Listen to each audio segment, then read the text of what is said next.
Hi, I'm Greg Schwem. I'm in Savannah, Georgia, right where they filmed the Forrest Gump park bench scene. And this is a comedian crashes your pad.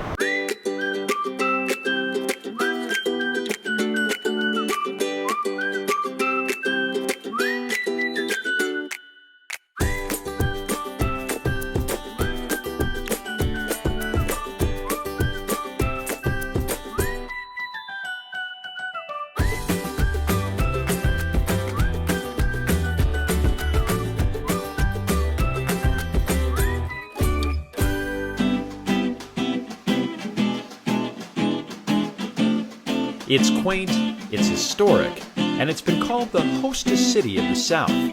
But even the most gracious hosts have their limits. We're from Florida. They're from Florida. But we're in Georgia. We wear masks. I want to see masks. You wear them outside? Yes. Wait up. Let's get a picture with them. All right, we can do that. We're on the floor. Put the mask You on. want my mask on? Gainesville. With or without? I can take that. All right. I mean, I was like, you have to wear them when you're outside. we want y'all to be safe. We don't want the birthday babe to be the super spreader babe. So, a word of warning. If you crash Savannah, Georgia in the midst of its raucous St. Patrick's Day celebration, you might get a reprimand from a top city official. But you'll also get to experience a one-of-a-kind destination that is alive and well. What do you attribute that to? It's what we call Savannah Strong. It's a Savannah spirit. It's recognizing that we're going to keep the faith, that we're going to get through this. We don't know how we'll win, but we're going to get through it. But here's the thing. I didn't even realize that Savannah and St. Patty's Day were so intertwined. I just thought I was going to take a nice leisurely drive to the city, get a taste of that quiet southern charm, soak up some much-needed sun, and headline the Savannah Comedy Revue. You see him on Comedy Central, VH1, Arts and Entertainment. He's open for Celine Dion. Please give a big hand, Greg Schwem! Basically, it has clean comedy, comedy with purpose. Oh wait, I'm sorry, clean? Oh yeah, okay, clean. okay. How fast PG-13 before clean. you can get a new act? No. All right, go ahead. And I only charge $20 an F word. Okay. So there's a swear jar around here somewhere. Yeah. I like to walk in Savannah because you can walk through all these parks.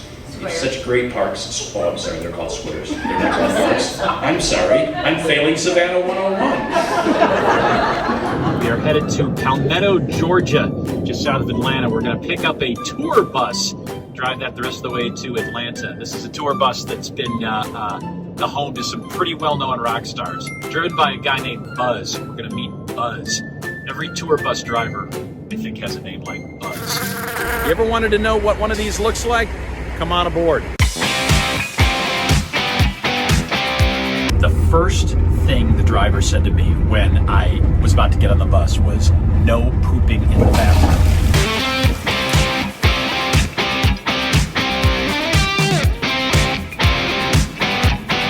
I don't care where you are never far from a Keurig. We just landed a spacecraft on Mars. I think that they just went up there to drop off a Keurig, and now they're on their way back. Buzz, how's the ride so far? Ride's going smooth. Is it because of the people in the bus, or does that have nothing to do with how smooth the ride goes? It has nothing to do with it. All right. So how long have you been doing this? Gosh, about 38 years. No kidding. Yeah. Man, Made my whole career out of it. really? What got you into this? Just wanted to be where the action was. Uh-huh. This is pretty much well in the middle of it. I'm sorry that you're with us if you want action. I don't mean to disappoint you. This is my world. This is where I live. This is where I do my best thinking. I've made a whole lot of life decisions, sitting right here looking at the world go by. I'd just rather have this as an office as opposed to a four-room cubicle. Yeah, I think that's true for a lot of us. That's not a bad office to look at right there. Everybody who has passed one of these on the road probably has no idea that maybe their favorite rock star was in it. Who's been on this bus that the audience would, for the most part, know? Oh, this one? Yeah.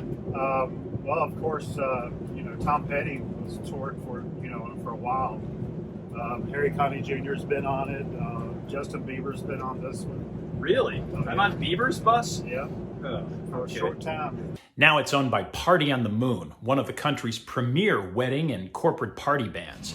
Bandleader Dennis Smith joined us on our trek to Savannah. Okay, best story that you can think of that you can tell me that happened on this bus. We stop at a rest stop. You know, we're at a rest stop. Everybody get out, you know, yada yada. And we get on the bus, and about an hour and a half later, we get a text from our trombone player. Okay. Trombone player's girlfriend, who says that we have left him at the rest stop 80 miles back. What? Why does the trombone player always get left? I know. Yeah, and the bass player. It's funny now. Well, it's funny because I think you know what made it funny for me when you said the trombone player. It could have only have been. It could have only have been the trombone player. I had no idea I was going to be crashing on Jones Street, considered to be one of the priciest streets in Savannah. You've heard of that phrase, keeping up with the Joneses? Some say it originated here. But hey, that's where the bus dropped me off. Now I have to keep up with the Joneses as opposed to what comedians typically do, which is keep up with whoever has a spare couch. I said we needed something on the table, and I was kind of just joking because we're in the South, you know, maybe a pitcher of lemonade, and it took you 2 minutes to come down here with a pitcher of lemonade. And we've got sweet tea also. Of course you do. Tell me a little bit about the property that I'm staying in. It is a carriage house. Well, you're staying in the lower level of 16 East Jones Street. That was once owned by Joe Odom. And he had a piano under the counter in the kitchen, and he lived here very happily. And later I bought the house, not from him, but from the next people. And so that faces Jones Street, and Jones Street is known as, you know, the Joneses. You know, you gotta keep up with the Joneses. Okay? Yeah, I don't know if you know this, but we parked a huge tour bus on Jones Street yesterday. So I don't know if you want everybody to be keeping us up with us, because I don't know if you want that to be seen. Well, we have films all the time up and down Jones Street because it's quite good. It is a beautiful street. Tell me a little bit about the property that I'm in, as far as what is unique about it. What do people like? They like the exposed brick. They like the fireplaces. They love the brick floors because obviously where you're staying is where the cook fireplace was, the big fireplace. And in those olden days, then the cooks would come up and serve on the parlor level. You can walk to any place you want to walk to here. I mean, you know, if you're a SCAD parent, you can go to all the SCAD buildings. What was the first thing you said? SCAD parent? SCAD parent? That's Savannah College of Art and Design. Oh, so a SCAD. It's a SCAD parent. You know, a lot of parents. A parent of the SCAD students. Right. I see. Right. I'm a SCAD comedian. You live right upstairs from where I am. Was I okay last night? I didn't even hear you, but I'm Darn it! tuned into See? that. I don't hear. I love vacation. At my age, I want somebody to say, turn it down. Got it. You're being too loud. I haven't had that in like 25 years. Yes, I know that feeling. Last night, one of my crew was staying in the carriage house and said twice during the night the sheets got inexplicably pulled off of him.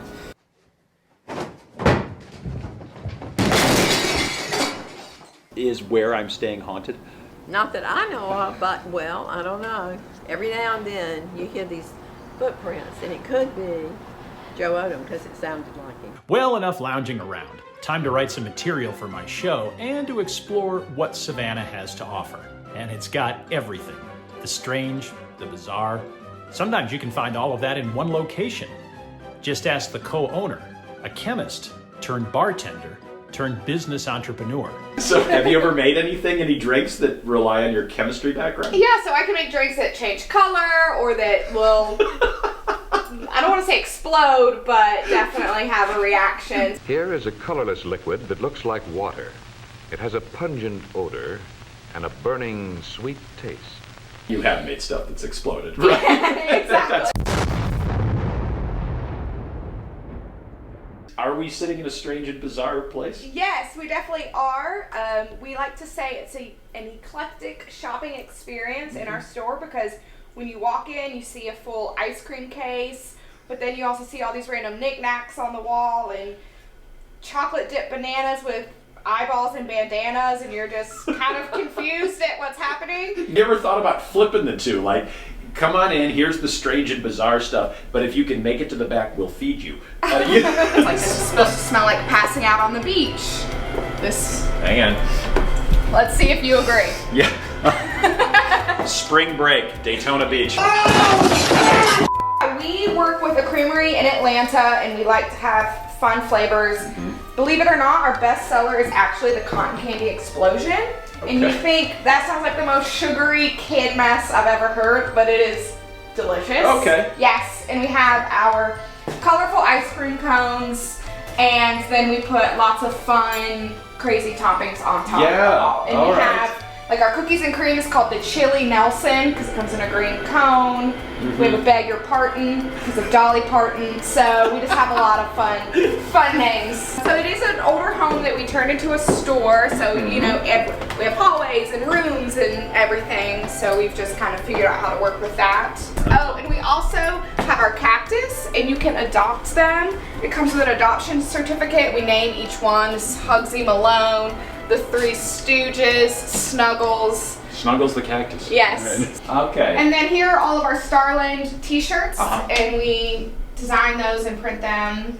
So yeah, we're all about loving our Starland neighborhood. Nice. Yeah. What makes it into Starland Strange and Bizarre, and what doesn't? Yes, so something definitely that's colorful, fun, funky, unique. I mean, even the candles, yeah, you're like, oh, it's just another candle, but he has these really funny names that are funny sitting on your mantle or your coffee table. So something that makes you laugh. Yeah, it has a little bit of a personality to it. Okay. Yes. We didn't talk about the room, and I feel like there's a story to this. Yes. So with the couches, we actually host experiences here.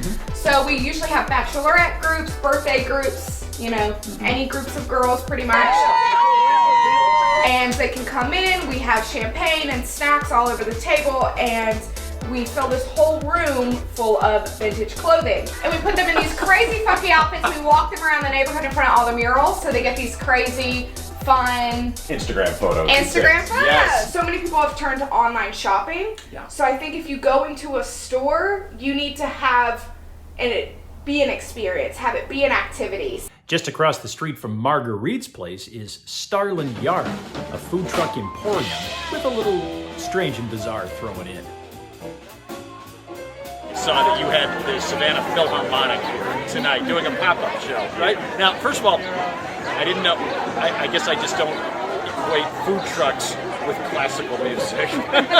But it sounds like here anything goes, right? Nothing goes better together than food trucks and classical music. I would love some Bach with my tacos, some Chopin with my chili, some Mozart with my meatballs. I'll shut up now. Starland Yard is a concept we opened in July 2019. It is a food truck park, meaning that we have a bar on site. We have a rotation of different food trucks, and we also have Pizzeria Vittoria here as our cornerstone.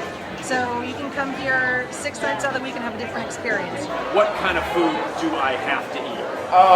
Well, if you've never been to Savannah, you got to at least have some kind of, something southern. I love it when I can stump a food critic with a question about food. I don't think Savannah has a thing yet. Yeah. So, you know, you come and see what chefs are doing creatively with southern influences on classic dishes. Just yesterday, I had for lunch some of the best French onion soup I've had in my life, right here in Savannah. We've got, you know, as the kids like to say now, bougie food. And it's grown from there, bougie food. You know, bougie is the high-end fancy stuff. Bougie. You know, the stuff you can't pronounce at the restaurant. Okay, add that to scan parents. Bougie food. Bougie food. Baby, I'm undecided. What are you gonna do? Okay, so now I've met a bartending chemist and heard classical music while eating pizza. Oh, but I'm saving the best for last. Meet my opening act, a rabbi who moonlights as a stand-up comedian. So I've been a rabbi for many years. This is my third pulpit, and I was asked to do a fundraiser, do a stand-up comedy fundraiser. I didn't realize that you had to raise $5,000 by doing it. I missed that part of the meeting. So I said, okay, and then I found out later. Darn internet connection. That's right. Yeah. So I found I have to raise $5,000 to do this, so I figure I might as well have a good set. And first of all, when people come to your sermons at the synagogue here, I mean, do they expect humor? They expect humor, but I've had to really tone it down now that I do the comedy thing, and people know I do the comedy thing, so I don't want them to just come in thinking it's going to be nonstop jokes. I don't think my congregation would appreciate that, so I try and put them in, but they always match the theme. It is the third oldest synagogue in America. Until about 4 years ago, there was not a single Torah scroll in the world that could be proven to be older than these two. They're both about 550 years old. Think about the Genesis through Deuteronomy. Yeah. First in the South, first Ashkenazic, that means from Eastern Europe descent or German. Second oldest house of worship in the States. So I like to point out that I didn't come here because of the history, which is incredible. I came here because the people are amazing. You mentioned you wear a suit on stage. I do too. Are we going to stand out in Savannah like completely sore thumbs? I have not seen anybody in a suit. I've been here for 3 days, and you're the first person I've seen in a tie.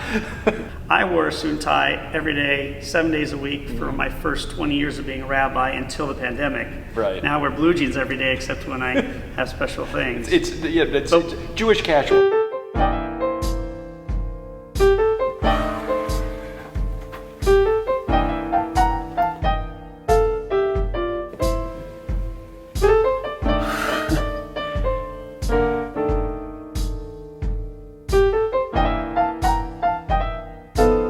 Hey, thank you, Katu, for making this awesome shirt, making me look good on stage, and for sponsoring this episode.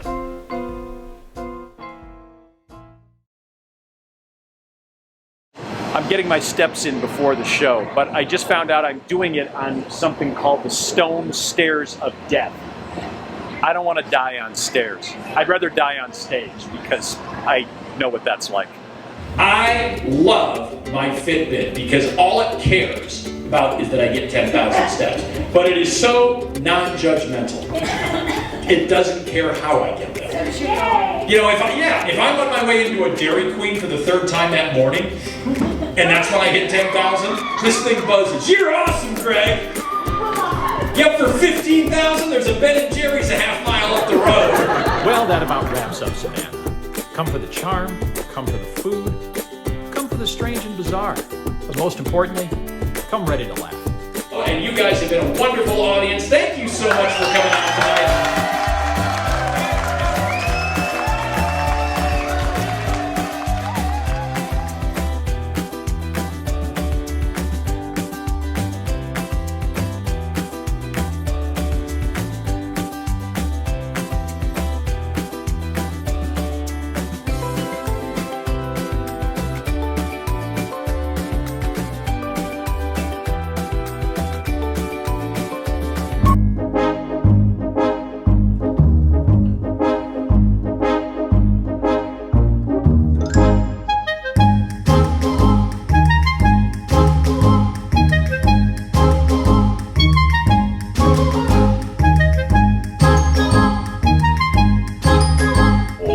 This is called what?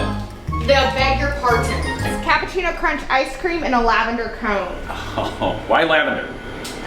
Because people are loving lavender lattes right now, so we just wanted to combine those 2 flavors. Oh my gosh. Yeah. This is good. This is lunch too. Yeah. It's big.